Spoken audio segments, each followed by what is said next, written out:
You are not what happens to you, you are what you choose to become through your thoughts. Each moment, the mind flickers like a candle in the wind, chasing shadows, grasping illusions, drifting between memory and desire. But know this, whatever you give your attention to, you give your life to. Where your focus goes, your power flows, and power, true powered, does not lie in domination of the world outside, but in the governance of the world within.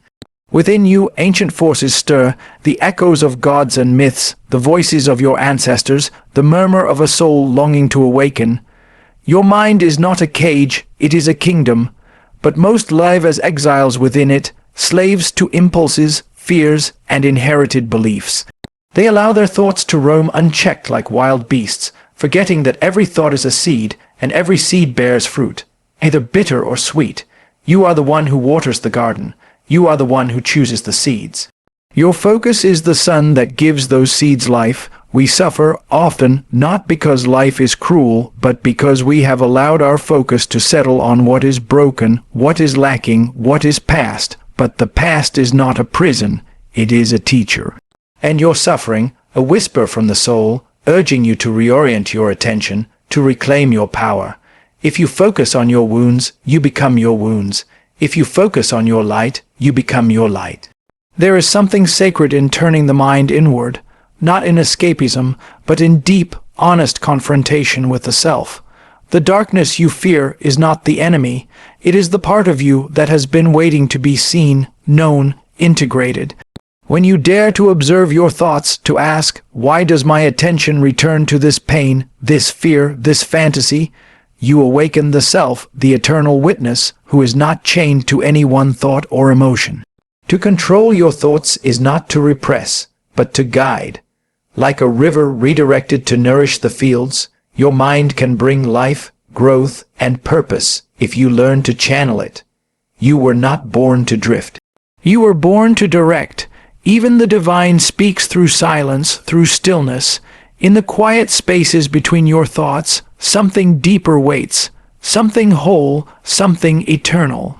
And when you focus on that which uplifts, empowers, enlightens, you are aligning not just with success, but with destiny. Do not underestimate the quiet miracle of choosing a better thought. That small choice, repeated, becomes a path. That path becomes a pattern. That pattern becomes a life, and that life, it becomes your offering to the world. Focus, therefore, not on what enslaves you, but on what frees you. Do not squander the sacred energy of your attention. Use it as a sculptor uses his hands, as the universe uses stars, to create, to guide, to illuminate. Control your thoughts, focus with purpose, and your life will become the expression of the divine moving through you. Let where you place your attention be a sacred act. Let where your power flows be a choice born of truth, and let the life you live be nothing less than a reflection of your most intentional thought. The mind, in its vast and intricate design, operates not merely as a passive receiver of external information, but as a mirror reflecting the unconscious depths of the self. The thoughts you think, the patterns you follow, the people you're drawn to or repelled by, these are not random events. They are reflections, mirrors, signs from the deeper layers of your being. What you focus on externally is often shaped and colored by what lies buried within you. Forgotten memories, suppressed emotions, ancestral echoes, and symbolic meanings woven into the very structure of your psyche. When a person walks through life unaware of this mirroring process, they become captive to projections. They see the world not as it is, but as they are. The mind, untrained and unaware, acts like a projector rather than a receiver. What is inside, fear, shame, guilt, longing, gets cast outward onto people, circumstances, and events. We imagine enemies where none exist. We attach fantasies to people we barely know. We feel insulted by innocent words, haunted by imagined judgments, or seduced by symbols that activate desires we don't fully understand. These experiences are not strictly about the external world. They are the language of the unconscious, using the world as its canvas to show you what still lives inside you.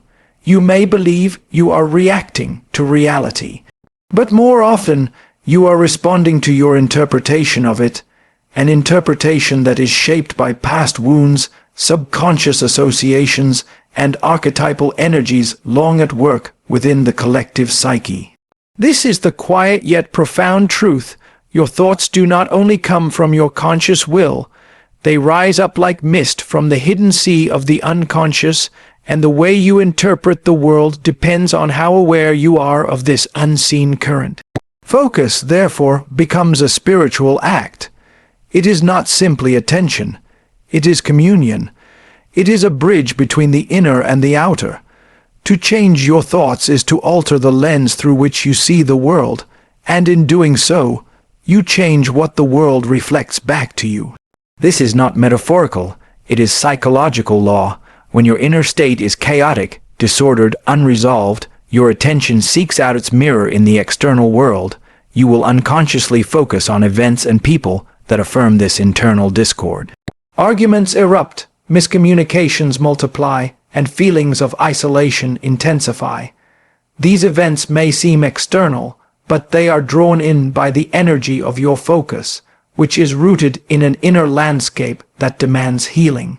Conversely, when you begin to shift your focus intentionally, when you practice the discipline of becoming aware of what thoughts arise, and from where they begin to lose their unconscious hold on you, you are no longer their slave. You begin to observe rather than identify, and in that subtle shift from identification to observation, a new level of consciousness is born.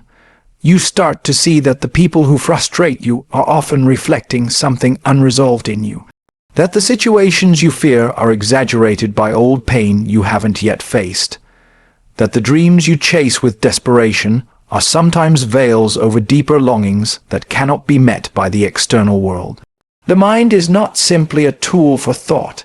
It is a mirror of meaning. It constantly reflects the symbolic reality of the unconscious in ways you may not understand if you only look with rational eyes. When you find yourself obsessively thinking about someone or something, ask, what does this symbolize to me? What unmet need or unresolved experience is trying to be acknowledged here? The ego will often insist that the answer lies outside. If I get this job, this person, this result, I will be fulfilled. But fulfillment does not come from grasping. It comes from integration, bringing into awareness that which has been unconscious. We are not empty vessels waiting to be filled by the world. We are dynamic fields of energy, shaped by memory, myth, and meaning. What you see is shaped by what you carry. This is why two people can walk through the same event and experience completely different realities. One sees rejection where the other sees indifference. One sees opportunity where the other sees risk. The world has not changed, only the internal lens through which it is perceived. Therefore, to change the outer experience, one must change the inner focus. This is the path not of surface positivity, but of profound self-realization. You cannot control the outer world, but you can influence it through the alignment of your inner world. If your thoughts are constantly drifting toward lack, betrayal, fear, your mind becomes a magnet for confirming evidence, not because the world is inherently full of those things, but because your perception filters out what doesn't match your internal expectation. You tune the frequency of your consciousness, and the outer world echoes back your chosen song. Focus is not just a matter of attention. It is an act of invocation. You summon experiences, people, even outcomes, through the silent expectations encoded in your thought patterns. This is not mysticism, it is deep psychology. What is unresolved in you must appear in your life until it is integrated. Your mind, mirroring the unconscious, will continue to pull your focus toward the very thing you most need to confront. If you feel unworthy, you will find people who mirror that belief.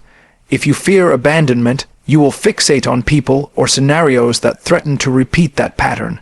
But once you bring these patterns to light, once you stop and ask, what is this revealing about me?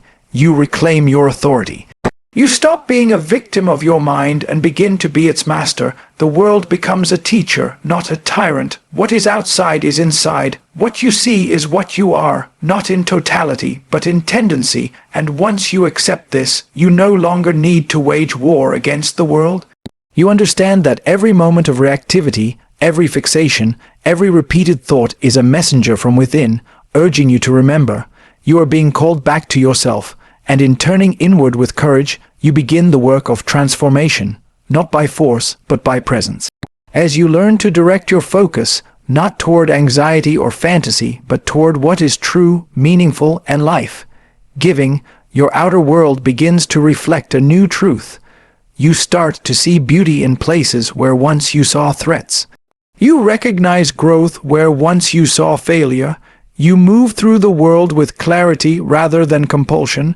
Your relationships deepen, not because others change, but because your perception softens. You are no longer projecting your unconscious onto them. You are relating from awareness, not from wound, and so, the mind, when aligned with truth, becomes not only a mirror of the unconscious, but a canvas for the soul. It reflects not the chaos of hidden drives, but the clarity of an awakened spirit. It shows you not what you fear, but what you love, and in focusing on that loving, returning again and again to what is real and whole and sacred, you transform not only your life, but the lives of those around you. For in every thought you choose, in every place you let your attention rest, you are either repeating the unconscious past or creating a conscious future. The mirror is always there. What it shows depends entirely on how deeply you are willing to look. Energy follows attention. This is not just a poetic metaphor, but a psychological law that governs the very architecture of the psyche. Wherever your conscious awareness lingers, your psychic energy, what Jung referred to as libido, naturally flows. This energy is not strictly sexual or biological in the way Freud initially framed it, but rather a broader, life-affirming force that animates thought, fuels creativity, and gives vitality to desires, fears, dreams, and obsessions alike. It is the invisible current that moves within your inner world, responding not to logic, but to focus. The mind is not inert. It is an engine constantly spinning the raw material of consciousness into meaning and motion. When you give attention to something, whether a goal, a memory, a grievance, or an ideal, you are feeding it with your inner vitality. You are clothing it with psychic energy, making it alive within your subjective world. The more attention you give to it, the more weight it gathers. Eventually, it becomes emotionally charged, imbued with momentum. This is why small concerns can evolve into overwhelming anxieties, and minor offenses can grow into deep resentments. What you water grows, and you water with attention. The dynamic of psychic energy is neutral. It does not inherently judge where it flows. It simply obeys the direction you give it. It is like sunlight. It can help a flower blossom or feed the growth of weeds. The determining factor is not the energy itself, but the focus of your awareness. When your mind habitually returns to worries, insecurities, and perceived threats, your energy becomes trapped in a negative loop. You are energizing what diminishes you. You are inadvertently empowering the very thoughts that make you feel powerless. And over time, these energized thoughts crystallize into beliefs, behaviors, and emotional responses that feel inescapable.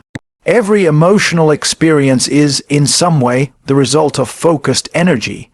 You may not choose the initial stimulus. Something may happen to trigger an old wound or unconscious memory, but the degree to which that experience takes root and affects you is deeply influenced by the attention you give it. If you ruminate, the feeling grows. If you fixate, it gains permanence. But if you observe it, allow it, and gently redirect your attention towards something more life-giving, the emotional charge begins to dissolve. You reclaim your energy. You become the steward of your own psychic vitality rather than its passive conduit. Consider the power of obsession. It is nothing more than attention condensed into a single point, fed over time by imagination, desire, or fear. The object of obsession may not possess any real power on its own. It becomes powerful only because of the energy you have directed toward it. You have built it up in your mind, infused it with emotional resonance, and allowed it to shape your inner world. In this way, obsession is not about the object. It is about your relationship to your attention. The same principle applies to inspiration. A meaningful idea or vision can also be fed with energy, nurtured with attention, and allowed to evolve into purpose. Discipline, then, becomes a sacred act. To discipline the mind is not to suppress its natural inclinations, but to direct its energy with care. To choose where you place your awareness is to choose what you will empower. Many people live unaware of this choice, believing they are merely reacting to life, when in fact, they are constantly making decisions about where their psychic energy flows. Every complaint, every internal argument, every fixation on what is wrong or lacking is a silent affirmation of attention. And over time, the world begins to reflect back the inner landscape that you have unconsciously sculpted with your focus. Even relationships are shaped by this law. The energy you direct toward another person influences not only how you perceive them, but how they appear in your emotional reality. If you consistently focus on someone's faults, you energize their shadow within your experience. You see them through the lens of criticism and distrust. This affects how you speak, how you respond, and how you feel. But if you choose to focus on their humanity, their growth, their potential, you begin to see them differently. You shift the energetic field of the relationship. This does not mean ignoring toxic behavior or denying reality, but it means acknowledging that your focus plays a role in what the relationship becomes. The same principle applies to your goals. Many people set goals but never realize them, not because the goal is unattainable, but because their attention is divided. They say they want one thing, but their focus remains on fear, distraction, or doubt. Their psychic energy is being siphoned away by competing priorities and unconscious sabotage. Focus is a form of devotion. To hold a vision steadily in mind, returning to it day after day with sincerity and action, is to feed it with energy until it becomes real. The world responds not only to action, but to consistent energetic investment. You cannot hold two conflicting focuses without fragmentation. If you want to grow, but you constantly focus on failure, your energy becomes conflicted. If you desire love, but your attention is fixed on past betrayal, you are still energizing the absence of love. In this way, suffering often arises not from circumstance, but from energetic contradiction. The conscious and unconscious parts of the psyche are pulling in opposite directions. Harmony is restored not by force, but by coherence, by aligning your attention with what is truly meaningful and authentic for you. It is also essential to understand that what captures your attention often reveals what is unresolved within you. The mind does not focus randomly. If your thoughts return again and again to a person, a moment, a fear, there is likely a deeper emotional truth waiting to be uncovered. The energy that flows toward that fixation is seeking resolution, integration, understanding. By turning toward these moments with compassion and inquiry, rather than avoidance or indulgence, you allow the energy to complete its arc. You release it from looping endlessly in your system. You reclaim it and reintegrate it into your wholeness. This is why attention, when practiced with awareness, becomes a tool of transformation. You do not need to chase away every negative thought or force yourself into false positivity. Instead, you learn to observe your patterns, trace them back to their roots, and choose again. You become aware of how your energy is being used. Are you feeding fear or possibility? Are you energizing conflict or clarity? Are you unconsciously giving your vitality to an outdated story, or are you investing it in the unfolding of something new? In the modern world, attention has become a currency. Media, marketing, technology, all are designed to capture and hold your focus.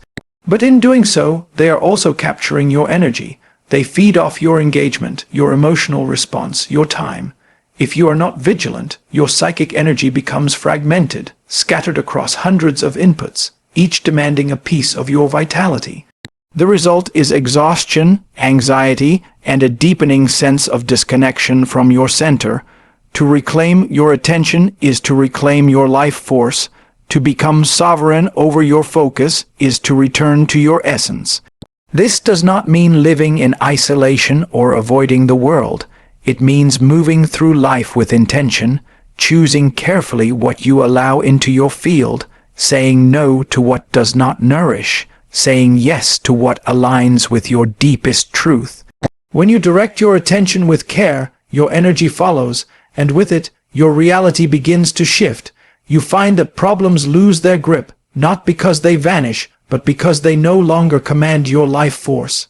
You experience greater ease, not because life becomes easier, but because you are no longer leaking energy into resistance. Your presence becomes more powerful because it is no longer divided. The most powerful people are not those who control others, but those who have learned to direct their own energy. They are focused, centered, and aware. They do not allow their attention to be stolen or manipulated. They choose where to invest it, and they do so with discernment. Their presence carries weight because it is whole.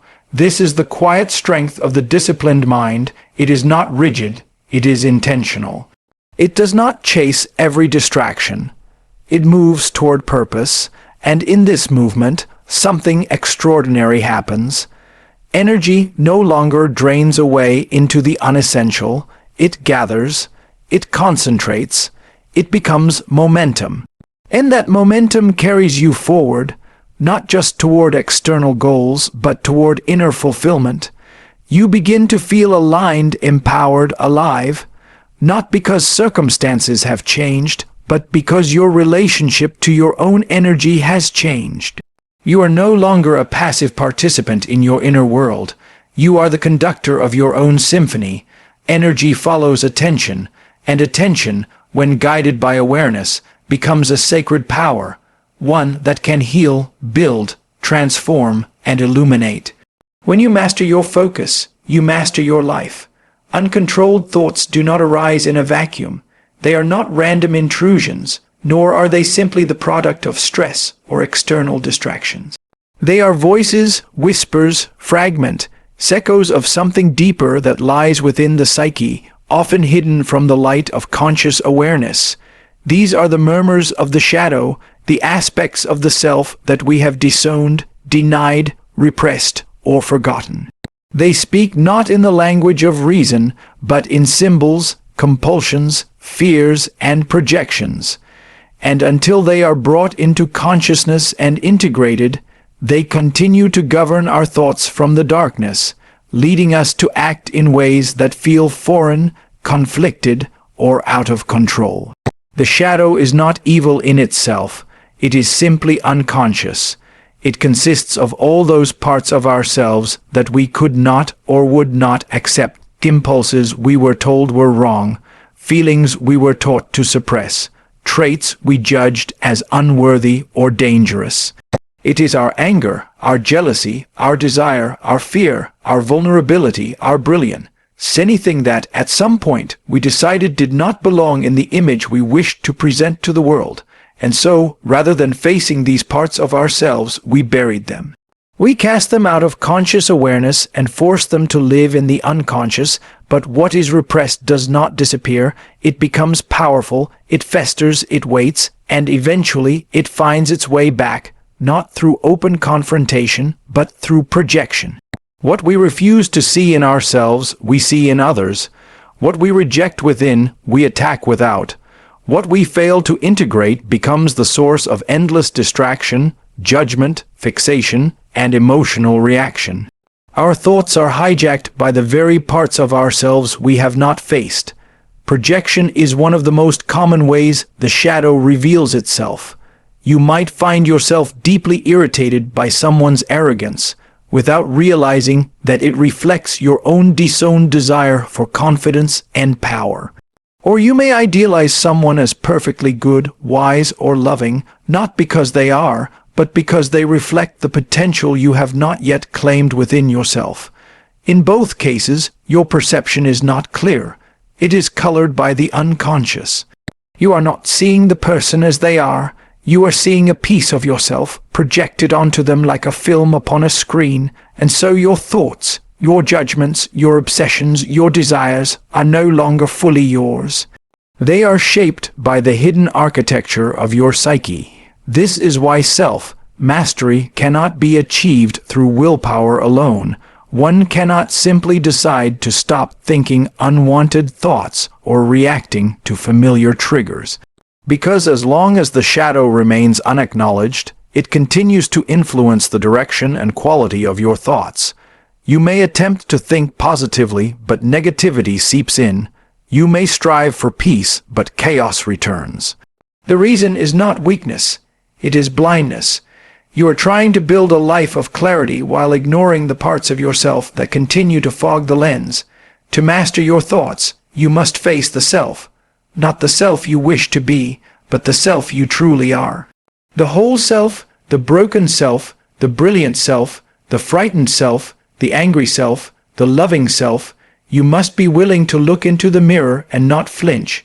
You must ask yourself, what part of me am I refusing to accept? What have I buried that now cries out for attention through my inner noise? Where have I judged myself so harshly that I can no longer tolerate seeing those traits in others? This inner work is not comfortable. It is humbling, sometimes it is even painful, but it is the only path to true clarity and peace of mind, because as you begin to recognize your projections, they lose their grip. You see that the people who irritate you most are your greatest teachers. They show you what you have yet to accept within. You realize that your obsessions point to unmet needs and unlived potential. Your anxiety reveals the parts of you that feel unsafe in the world. Your judgment uncovers your own unhealed wounds. Everything you think becomes a doorway to self-understanding, and as you walk through those doorways, something shifts. You begin to reclaim your projections. You take back your energy. You recognize that the source of your thoughts is not always external. It is internal. The enemy is not out there. The source of distress is not the world. It is your relationship to yourself, your refusal to hold the totality of who you are. When you stop fighting the shadow and begin to welcome it, integrate it, speak to it with compassion, it ceases to control you. The thoughts that once flooded your mind lose their urgency, the compulsions dissolve, the fear subsides, because now you are no longer divided against yourself. A divided self cannot think clearly. It is riddled with contradiction. One part wants to grow, while another part sabotages. One part seeks connection, while another fears exposure. One part dreams of greatness, while another whispers that you are not enough. These internal conflicts generate constant mental noise. Your energy is spent managing the tension between opposing inner forces, but when you begin the process of integration, of listening to these parts, understanding their needs, healing their wounds, you no longer need to waste that energy. Your thoughts become more coherent, your mind more still. You are no longer being pulled in 1,000 directions. You become one. This is the path of inner alchemy. It is not about suppression or control. It is about transformation. When you face the shadow, you transmute what was once a source of torment into a source of power. You discover that your rage holds the seed of your strength. Your jealousy points to your desire for fulfillment. Your fear protects something sacred. The shadow, once integrated, becomes your ally.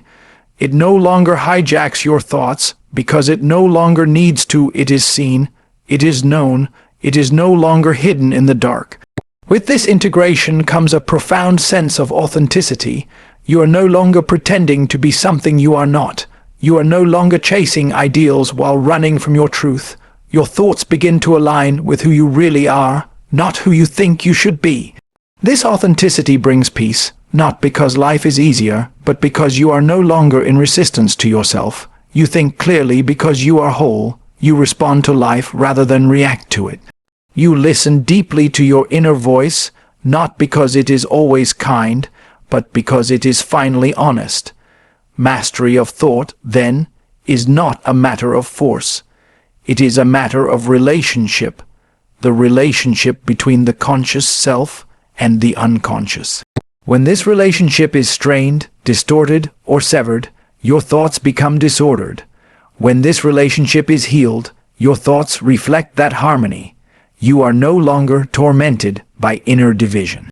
You are guided by inner unity. This is the deep work. It is not glamorous. It is not always comfortable, but it is liberating. To face the shadow is to reclaim your mind. To acknowledge your projections is to reclaim your perception.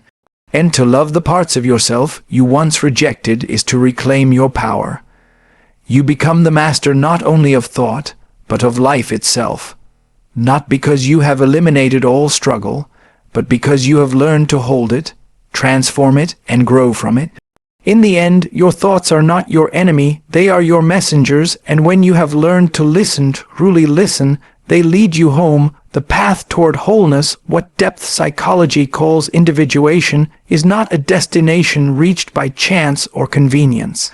It is a journey that unfolds through conscious effort, disciplined awareness, and above all, deliberate focus. The psyche does not evolve automatically toward completeness. It requires inner participation, a continuous turning inward, a sustained confrontation with the self.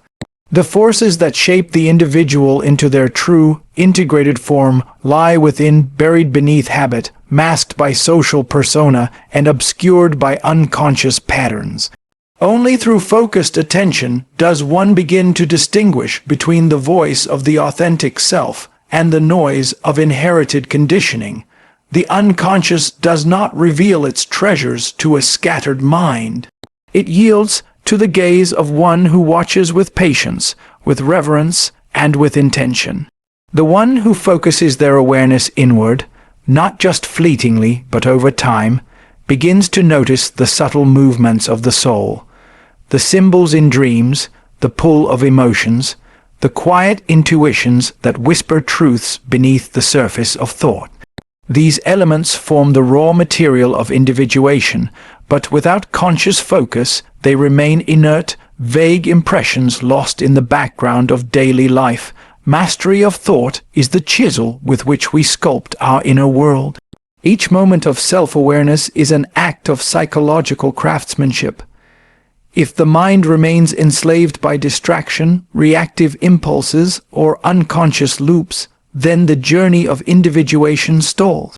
A scattered mind cannot integrate. It cannot hold contradictions, nor can it move towards synthesis. It simply reacts, pulled by the external world, shaped not from within, but from without. Such a mind cannot encounter the self, the inner archetype of wholeness, because it is too absorbed in the persona, the shallow mask worn for survival in society. Focus brings depth. Through sustained attention, we begin to see what lies beneath our desires, fears, projections, and defenses. We notice patterns, how certain thoughts trigger emotional responses, how habitual reactions repeat unresolved childhood wounds, how specific themes arise again and again in our dreams and fantasies. The one who does not focus will miss these patterns. But the one who turns their gaze inward with intention will begin to connect the dots. They will see that what appeared random or chaotic is, in fact, part of a larger psychological unfolding. This recognition is the beginning of integration. Deliberate focus is not merely concentration in the conventional sense. It is a kind of inner presence. It is a readiness to observe the self without judgment, to sit with paradox without fleeing into false certainty. Most people resist this level of awareness. They prefer the comfort of distraction, the illusion of control that comes with surface-level thinking. But individuation demands the opposite. It asks us to face the unknown within, to tolerate the anxiety of not knowing, and to remain present with whatever arises. This requires mental discipline, emotional honesty, and above all, focus. A focused mind begins to separate itself from the unconscious drives that dominate the unfocused life. It starts to see the ego not as the master of the psyche, but as one voice among many, useful, yes, but limited. As focus deepens, one begins to access other parts of the psyche, the inner child, the animus or anima, the wise old man or woman, the shadow. Each has its place, its wisdom, its needs, but only when these voices are heard and acknowledged can they be integrated. Without focus, these voices remain muffled, erupting only in crisis, projection, or dream. With focus, they become collaborators in the great work of self-realization. It is easy to confuse busyness with purpose. Many live in a state of constant mental activity, believing they are progressing simply because they are thinking, but this is not focus. It is fragmentation. The focused mind is not filled with thought, but directed by it. It knows when to think and when to listen. It does not leap from one idea to another. It traces a thread, returns to it, watches it unfold. In this way, focus becomes a spiritual discipline, a sacred orientation of the psyche toward meaning. It is how the self gradually uncovers its essence. True focus is an act of love. It is the devotion of one's inner attention to the process of becoming. Just as a parent watches over a child, so the focused mind watches over the self in formation. It nurtures, questions, challenges, and protects. It does not abandon the self in moments of fear or failure. It does not flee into distraction or indulge in despair. It remains patient, observant, open. This constancy allows the fragmented aspects of the psyche to come forward. They trust the space that has been made for them. They speak. They reveal their stories, their pain, their wisdom. It is only in this space, created and maintained by focus, that real healing can happen. The wounds of the past, the traumas buried in the body and soul, require our full presence to be felt and released. They do not respond to denial or suppression. They wait for acknowledgement. Focus allows for this acknowledgement to occur. It gives space to grief, to anger, to shame, not to wallow in them, but to understand them, to witness them, to let them move through. In this way, focus becomes the medium through which the psyche purifies itself. The one who focuses heals, and through healing comes clarity. The fog of unintegrated experience begins to lift. The individual starts to see themselves not as a victim of fate or circumstance, but as an active participant in their own becoming. This shift in awareness is the hallmark of individuation. It is the moment when the ego begins to bow before the self, recognizing that true power does not lie in control, but in coherence, and coherence is the fruit of focus. Life, with all its distractions, will test this focus. The world pulls us outward. It demands our attention, our opinions, our time, but the journey inward, the path of individuation, asks something different. It asks for retreat, for stillness, for reflection. It does not promise ease, it promises depth. The one who chooses this path must therefore become a guardian of their own focus. They must protect it from triviality, reclaim it from addiction, and return it, again and again, to the inner work. This returning is the essence of discipline. It is not perfection, it is not rigidity, it is remembrance. It is the willingness to come back again and again to the center, to sit with the self, to listen, to reflect, to ask, what is trying to emerge in me? What part of me have I forgotten? Where am I being called to grow? These questions are not answered quickly. They require silence. They require repetition. They require focus, and as this focus is sustained, something remarkable happens. The individual begins to live from a place of inner alignment. They no longer seek validation from the outer world in the same way. They no longer fear their darkness or cling to their light. They have begun to know themselves, not just as an ego, but as a totality. This knowing is not intellectual, it is embodied, it is felt, it is lived. They begin to act not from compulsion, but from choice. They speak not to impress, but to express. They move through the world not in reaction, but in resonance. Their thoughts, once chaotic or self-defeating, now serve a deeper intelligence. Their focus is no longer scattered, it is consecrated. They have become a vessel for their own wholeness. Such a life is not free from struggle, but it is no longer defined by it. The focused individual sees struggle as part of the unfolding, not as a sign of failure. They understand that even pain has meaning when approached with awareness. They do not fear descent because they trust the ascent that follows. Their focus has become a light that guides them through both darkness and light, both suffering and joy. In this way, focus becomes not only a tool but a companion on the journey. It is what anchors the soul as it moves toward greater complexity, greater integration, greater truth. The path of individuation is long. It is winding, but it is also luminous, and with each step taken in conscious focus, the self comes more fully into being, not as an ideal, but as a living reality. Only the one who chooses this path, who disciplines the mind not for control but for clarity, will know the fullness of what it means to become whole. Only the one who dares to focus will come to meet the self in all its mystery and majesty. There is a silent architecture beneath all our thoughts, emotions, and behaviors, an invisible scaffolding that shapes the patterns of our attention long before we believe we have chosen them. These are the archetypes, ancient psychological structures that do not belong solely to the individual, but to the collective unconscious shared by all humanity. They are not learned in the conventional sense. They emerge, they arise within the psyche as symbols, urges, and themes that seem to carry a force of their own, and without knowing it, we follow them. They influence what we notice, what we ignore, what we fear, and what we desire.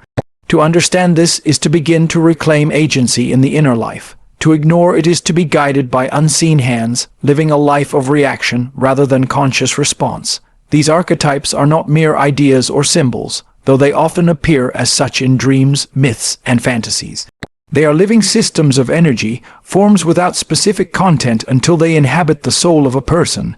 They are the hero, the shadow, the mother, the trickster, the wise old man, the anima and animus, and many others. Each represents a universal mode of being, a way the human psyche organizes experience. Though we may not call them by name, they live in us. They call our attention to particular kinds of experiences and draw us into repeating narratives. And until we recognize them, we are not entirely directing our lives. We are actors playing roles written long before we arrived on the stage. The archetype of the hero, for example, can cause a person to seek danger, challenge, and conquest, not necessarily for rational reasons, but because something in the soul wants to overcome, to prove, to rise. The attention naturally fixates on obstacles to be conquered and adversaries to be defeated. The world becomes a field of trials, and the self feels defined by the quest. This can be noble, transformative, even necessary. But it can also become compulsive. Without awareness, a person may become trapped in a cycle of needing to win, or save, or prove, never knowing that the hunger is not for the goal itself, but for the internal validation that only the archetype seems to promise. Or take the archetype of the mother, not limited to biological motherhood, but as a force of nurturing, protection, and emotional bonding. A person heavily influenced by this archetype may place their attention on care, empathy, and sacrifice. Their sense of meaning may hinge on being needed or on holding others in emotional safety. But when unconscious, this same energy can become possessive, suffocating, or self-negating. The attention becomes trapped in the needs of others, and the self slowly disappears. It is not love that compels them. It is the archetype expressing itself through the individual's psyche, seeking completion or redemption for something ancient and undefined. When archetypes are unconscious, they shape us without dialogue. They influence our habits of perception, our focus of awareness, and our emotional reactions. They tell us what matters and what does not. They direct us toward certain people and away from others, cause us to repeat patterns in love, work, and belief, and make us blind to contradictions in our own behavior. They move with the certainty of fate, and their influence can feel inevitable. But the truth is, we are not slaves to them. When brought into conscious awareness, archetypes lose their compulsive grip. They do not vanish, but they become collaborators rather than tyrants. Awareness transforms the relationship. When you begin to notice which archetypes are active in your life, you begin to see why your attention is drawn repeatedly to certain themes or experiences. You may realize that your fascination with conflict stems not from external reality, but from an inner warrior who seeks expression. Or that your chronic caretaking arises not from duty, but from a mother archetype that has taken center stage. This awareness does not diminish you. It frees you. You are no longer merely the actor. You become the director of the play. You see the story you've been living, and now you have the chance to rewrite it. But this kind of awareness requires more than introspection. It demands symbolic sight, the ability to perceive your thoughts and choices as part of a larger pattern. Archetypes speak in symbols, not facts. They are the meaning behind the meaning, the myth beneath the behavior.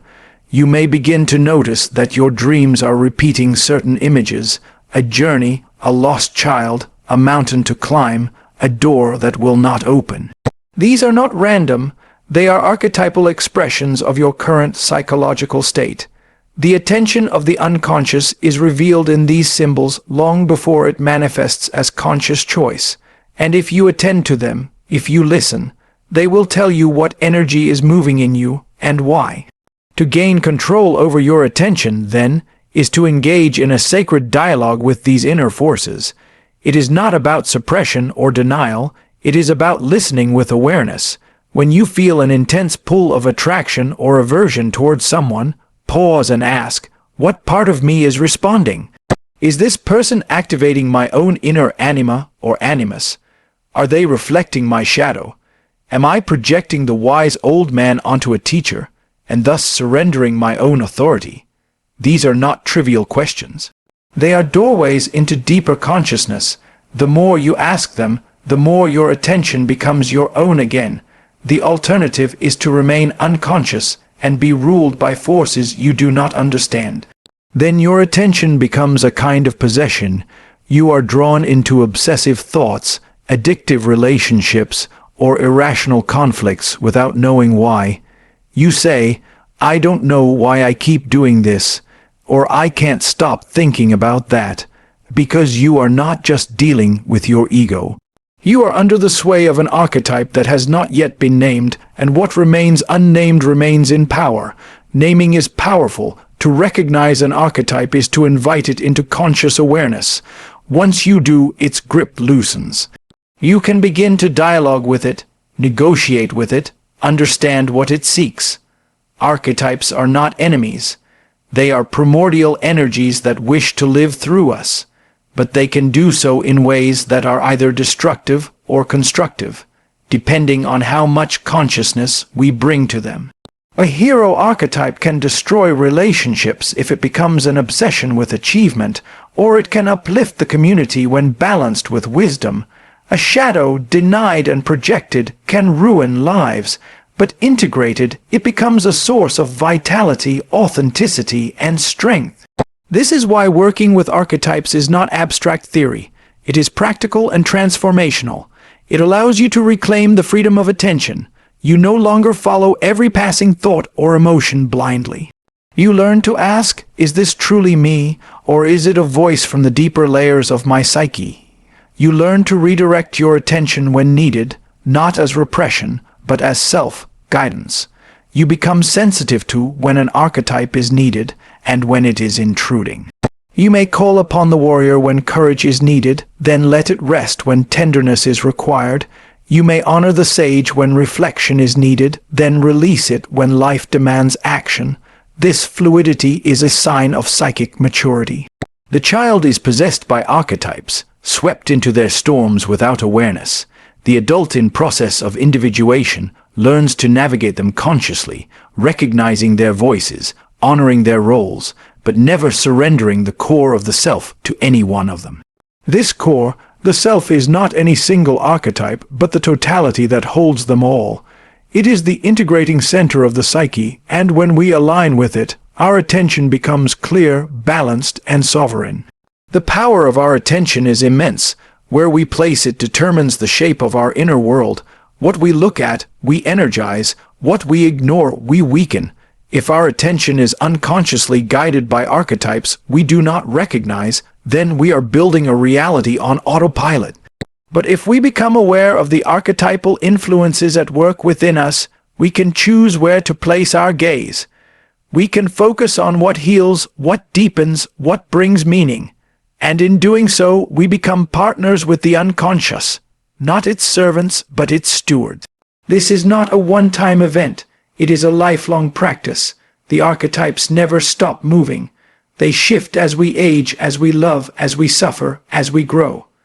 At different times, different ones will rise to the forefront.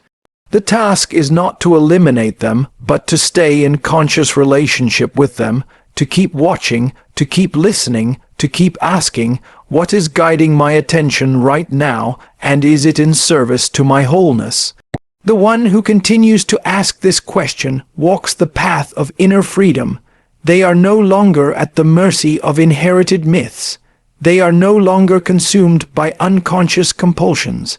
They become the observer of their own symbolic life, and in that observation, they find the power to choose. And what greater power is there than this, to know what moves you, to see what guides you, to place your attention not where you are driven, but where you are called? Thought is not a passive byproduct of the mind, nor is it a fleeting occurrence without consequence. It is a living force, a subtle yet powerful agent of creation that generates reality from within. To think is to participate in the unfolding of the world, not merely to observe it. Every idea, every image held in the mind, shapes the field of meaning through which we perceive and interact with life. The outer world reflects the contents of the inner world, not in literal replication, but through resonance. What we hold in thought repeatedly, consciously, emotionally, becomes the lens through which we experience reality, and more than that, it becomes the soil from which events, behaviors, and outcomes emerge. This generative capacity of thought is not an abstract philosophical idea. It is lived and observable.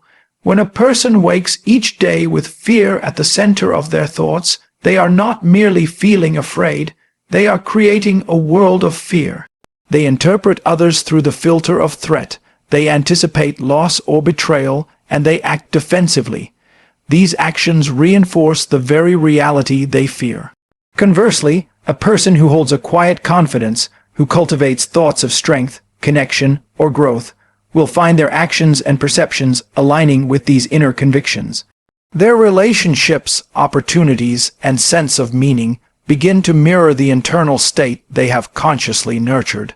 This is the generative nature of thought. It forms the blueprint for lived experience.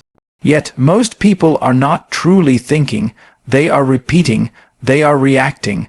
They are recycling the same inherited scripts, the same cultural slogans, the same personal narratives formed in childhood or trauma. These thoughts feel like their own, but they are echoes. Echoes of wounds, of projections, of collective anxieties. Thought, when left unattended, becomes a kind of background noise, loud enough to shape perception, but too quiet to be questioned.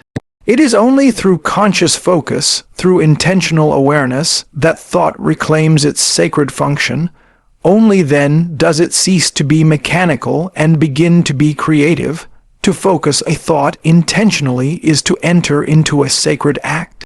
It is to participate in the divine rhythm of becoming. One does not need to shout it to the universe or chant it with force. A quiet, concentrated, authentic thought, sustained and rooted in feeling, holds more power than 10,000 scattered impulses. It is not the intensity of thought that makes it creative, but its coherence. A thought held in harmony with one's deepest values, focused through attention and given emotional life, begins to reshape the psyche. And the reshaped psyche begins to reshape the world. There is a mystery in this, one not easily explained by logic alone, but it can be observed in the patterns of life. A person who believes deeply in their unworthiness will attract situations that mirror that belief. not because the world is cruel, but because their perception has been shaped to filter for rejection, to interpret neutrality as threat, to sabotage closeness, to hesitate where boldness is needed. In contrast, the person who has cultivated thoughts of value, purpose, and meaning will act differently, respond differently, and thus live differently. Thought, once again, is the seed, the life is the harvest. This truth demands responsibility. If our thoughts shape our lives, then the act of thinking is not casual, it is consequential. Every idle worry, every cynical dismissal, every silent judgment accumulates into a pattern. These patterns crystallize into beliefs, and beliefs become our compass in the world. To think unconsciously is to drift. To think consciously is to steer. And to think with sacred intention is to participate in the evolution of the soul. Not all thoughts are equally creative. The mind is filled with fragments, images from the day, memories from the past, voices from others. These pass through without much weight.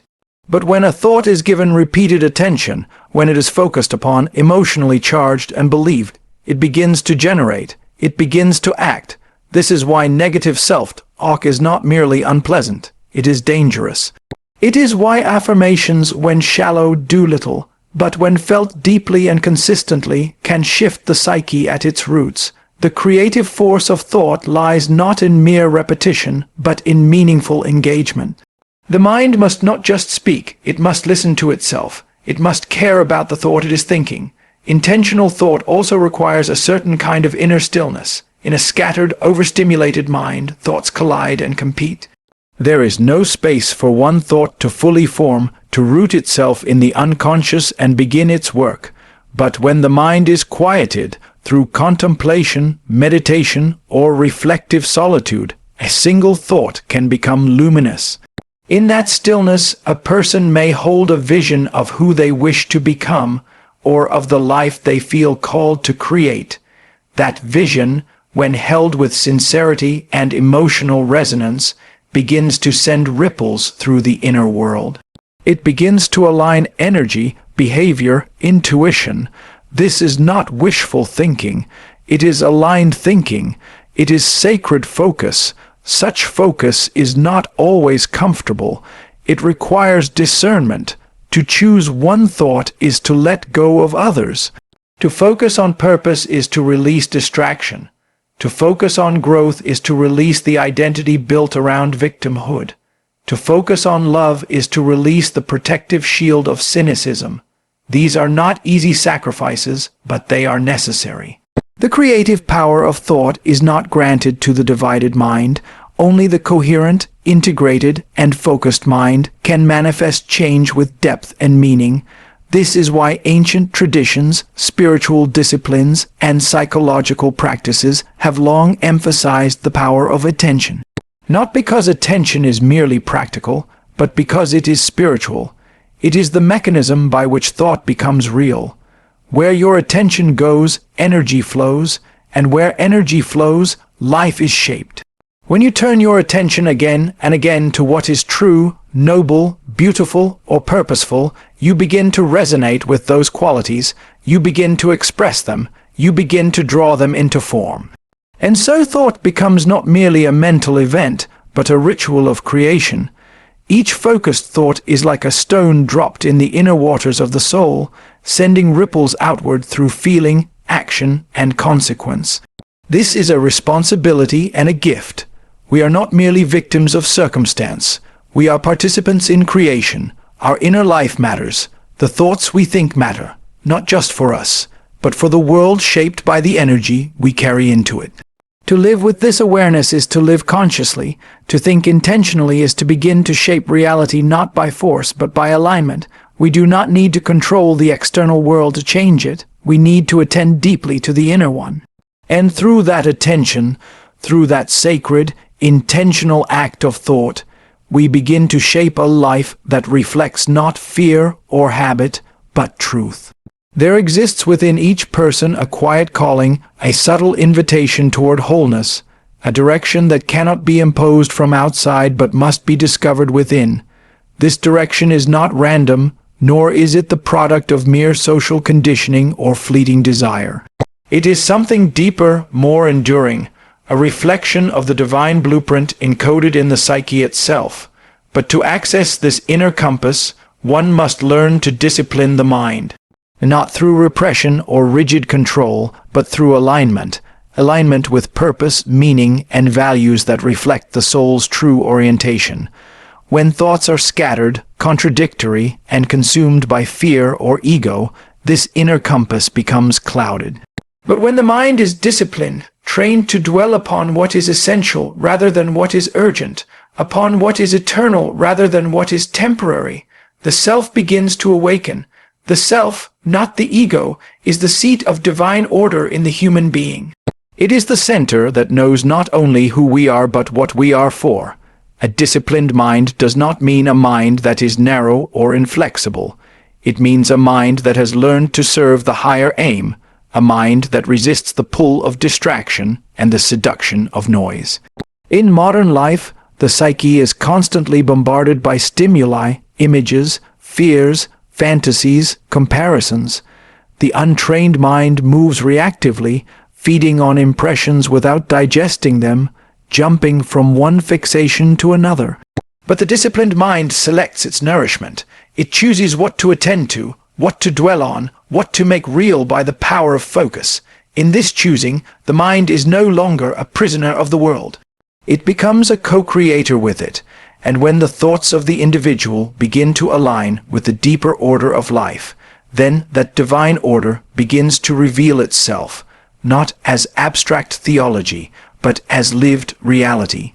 The individual who has begun to align thought with purpose enters a new mode of being. Decisions are no longer made based on pleasure or pressure, but from an inner knowing. There is a clarity that arises, not always easy, not always convenient, but true. Thought becomes a tool of insight rather than illusion. The person does not simply ask, "What do I want?" but "What am I called to give? What must I become in order to fulfill what life has placed within me?" These are not casual reflections. They are initiatory questions. They mark the moment when thought stops revolving around the ego's endless needs and begins to revolve around the self's eternal purpose. To live in this way requires vigilance, not obsessive control, but inner alertness. For the ego is clever and persistent.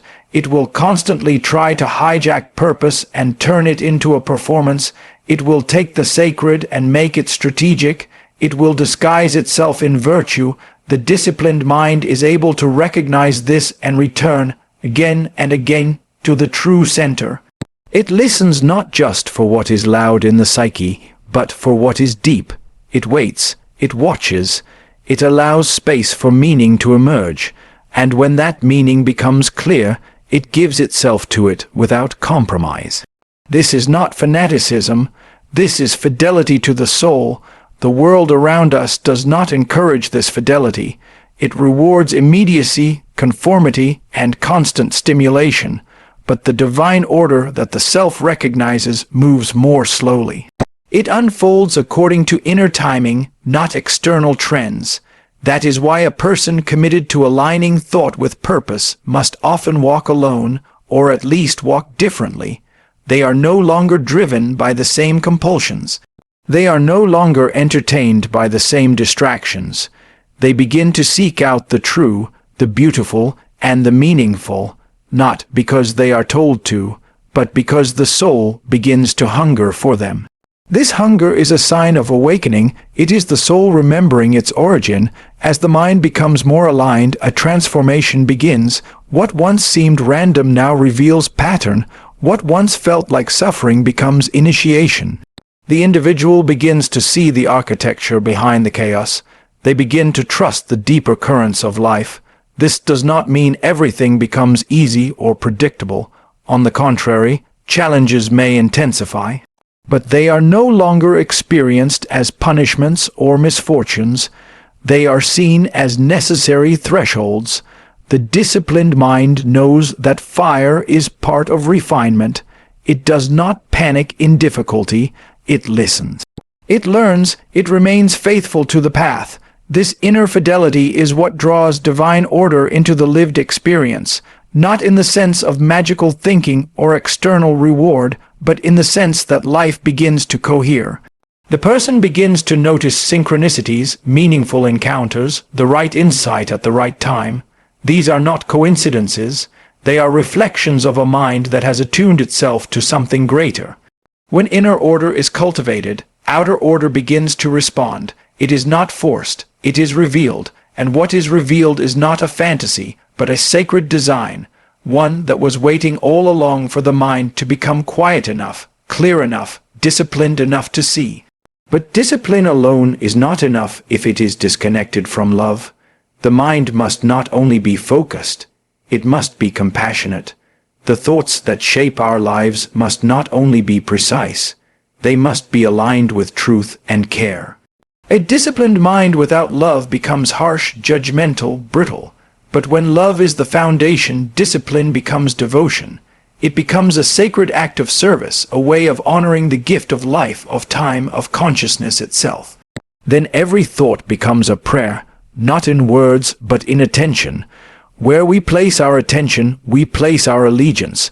And when we place it on what is highest in us, the highest begins to live through us. The self is not merely a psychological concept. It is a mystery. It is the presence within us that knows why we were born. It cannot be manipulated, but it can be invited. It cannot be explained fully, but it can be known through experience. And the doorway to that experience is the mind, disciplined, aligned, and surrendered. When our thoughts become a reflection of our deepest purpose, then the self begins to lead, not with noise, but with quiet certainty. Not with control, but with vision. Life becomes not something to conquer or escape, but something to fulfill. And in that fulfillment, the divine order that has always held the universe begins to shape the small, sacred architecture of our days. We are not here to think endlessly, but to think rightly. We are not here to scatter our focus on 10,000 illusions, but to offer it as an instrument of clarity, of love, of creation. Thought, when aligned with truth, becomes a vessel for the divine. And when that happens, we do not just live, we awaken. We do not just exist, we become, and in that becoming, the world itself begins to change. When the mind is disciplined, when thought is no longer a servant of impulse, but a vessel of purpose, life itself transforms. We are no longer tossed about by the winds of chaos or chained to the shallow currents of distraction. We begin to live deliberately, to think with reverence, and to act with integrity. In this sacred alignment, the divine order that governs the cosmos begins to shape even the smallest moments of our lives. This is not merely a call to control your thoughts. It is a call to consecrate them. Let each thought be guided by what is true, what is meaningful, what serves not only the self, but the self, the eternal presence within you. You were not born to drift in confusion, but to walk in purpose. You are not meant to survive in noise, but to rise in clarity. So choose your thoughts as you would choose your steps in a temple. Let your mind become a place of devotion. Because where your thoughts go, your life follows, and when your thoughts are aligned with the divine, your life becomes a living expression of that divinity. Discipline your mind, and the sacred will reveal itself. Live this truth, and you will not merely witness transformation, you will become it.